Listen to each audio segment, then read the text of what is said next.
Hi comrades, இன்றைக்கி நம்ம பார்க்க வந்துட்டு கம்ப்ளைண்ட்னா ஒரு AC complaint. Blue Star AC customer வாங்கினதுலேருந்து ஒரு 4-5 வருஷமாகவே ரெகுலராகவே பேக் சர்வீஸ் மட்டும்தான் பண்ணிட்டு இருந்திருக்காரு.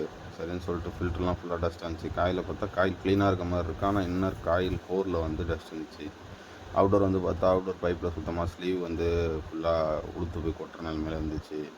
அப்புறம் இன்னும் பார்த்தா இந்த டெர்மினல் பின் போயிடுச்சு. அந்த டெர்மினல் பின்னை வந்து மாற்றாமல் சும்மா டைரெக்ட் மட்டும் பண்ணி விட்டு போயிருந்தாங்க. அது எப்பயுமே சேஃப் இல்லை காய்ஸ். ஃபேன் மட்டும்லாம் பார்த்தா கொஞ்சம் டஸ்ட்டாக இருந்துச்சு. சரின்னு சொல்லிட்டு கெப்பாசிட்டி செக் பண்ணி பார்த்தோம். கெப்பாசிட்டி வேலையெல்லாம் ஓகே. சரின்னு சொல்லிட்டு இண்டோரை பிரிக்க ஆரம்பிச்சிட்டோம் காய்ஸ். இண்டோரை பிரித்து ஃபுல்லாக ஒரு வாட்டர் வாஷ் பண்ணிடலான்னு சொல்லிட்டு ஃபுல்லாக வாட்டர் வாஷ் பண்ணிட்டோம் காய்ஸ். பண்ண பிறகு பார்த்திங்கன்னா எவ்வளோ நீட்டாக இருக்குது பாருங்கள் காய்ஸ். நம்ம என்றைக்குமே பிரித்து இவ்வளோ ப்ரெஷர் கொடுத்து நம்ம க்ளீன் பண்ணுற க்ளீனிங் வந்து பேக்கில் வராது காய்ஸ்.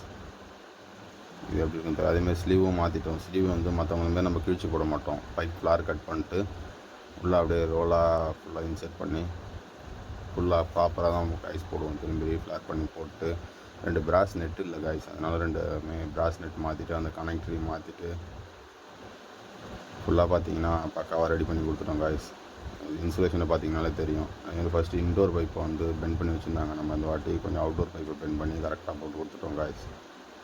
கூலிங் செக் பண்ணால் கூலிங் பக்காவாக இருந்துச்சு. Customer happy.